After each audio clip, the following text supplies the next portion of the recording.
Thank you and welcome to the show this morning. The topic today is the U.S. colored troops and the Battle of Nashville. And of course we have with us to talk about the U.S. colored troops and the Battle of Nashville, Leo Kwame Lillard. And of course, Brother Lillard, let me welcome you to the show this morning. Glad to be here, Dr. And Haney. I hesitated in terms of trying to identify you because there are so many names that we could use in terms of the kinds of situations that you've been involved in and your leadership and et cetera, that it's difficult to simply come up with one word to say that you are this, because you might be this at one moment and next time you're doing something entirely different. Let's give our audience an opportunity this first segment to find out more about some of the things that we're talking about now, about your involvement with whatever, by having you to talk about your background, your education, and some of the things that eventually led you to come here as a representative dealing with the U.S. colored troops and the Battle of Nashville. Well, you know, I'm a Nashville boy. I went to Carter Lawrence Elementary School and Pearl High, and I got a degree in engineering at A&I in those days in 1961. And of course, because of my involvement in the civil rights struggle, I felt when I finished my degree in '61, and we had basically had victories in the sit-ins, the lunch counters, the sit-ins, the stand-ins. We integrated the movie theaters, we integrated the swimming pools, and then of course the Freedom Ride. And I kind of felt it was time to outgrow Nashville. I got my degree from Tennessee State, and I wanted to see a bigger world, so I left here. Kind of chased out a little bit, encouraged to leave by the Klan. So I went to New York City and pursued other educational and primarily universal topics of struggle, injustice, oppression, and kind of broadened my view out about how we fitted in the whole scheme of things as African Americans on a global context. So I got kind of baptized into the radical Pan-African movement in Harlem by Malcolm X and James Baldwin and that whole 1960s intellectual international paradigm of struggle.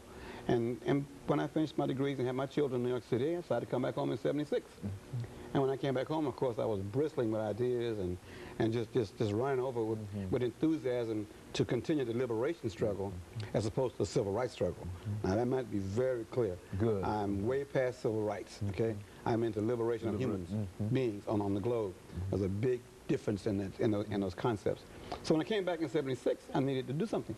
I needed to use some of these skills at home, all this education, these 3 master's degrees I had. It's a lot of education. So I wanted to use it. So I began to search for a crucible, a vehicle in which to utilize some of these skills to continue the struggle here in Nashville. And I was a Capitol Hill Baptist Church member, so we started Young Adult Fellowship, and we went to TPS and adopted children, and then we dealt with the bust of Forrest that was being unveiled in November of '78, and the church had a protest downtown at the Capitol, and the rest of history. I just simply moved from there to finding organizations and finding coalitions that really wanted to create a different kind of awareness model for struggle, because it was clear our children and our adults had very little consciousness in the city. They were very satisfied with living in Hendersonville or Antioch, and they were not looking at the oppression that was occurring on our children, particularly in the public schools, where they were not teaching black history. We forced the court, through Wiseman, through a coalition of parents, black and white, to look at opening up the curriculum so all children could learn the correct history, not white history, not black history, but the correct history. So that's what I did in '79, '79, '80, '81. And then I realized, you know, that there still was something missing in this. We still hadn't opened up the issue of cultural identity. So we started the African American Cultural Alliance, and we're into our 24th year of having the only African festival on a black college campus in the entire United States. Now this is the famous African Street Festival. Yes, 24 years. Every September at Tennessee State University. It is the only one of its nature in the country. And this is your 24th year in coming up in September. That's right. And we've outlasted, Dr. Haney. Black Expo, Summer Lights, Italian Street Festival. Now here Dancing in the District is no longer. So we have outlasted all of those major events on no money, no funding, no grants, and no government interference. So that speaks well of the folks who run this little tiny operation we have. But it speaks more of a city that supports what we do and how we do it.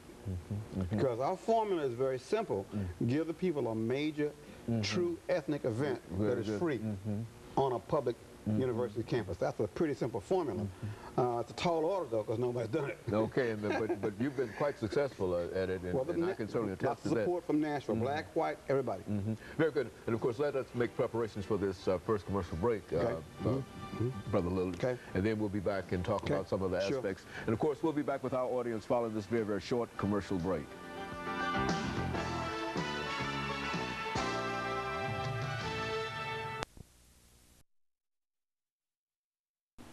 The topic is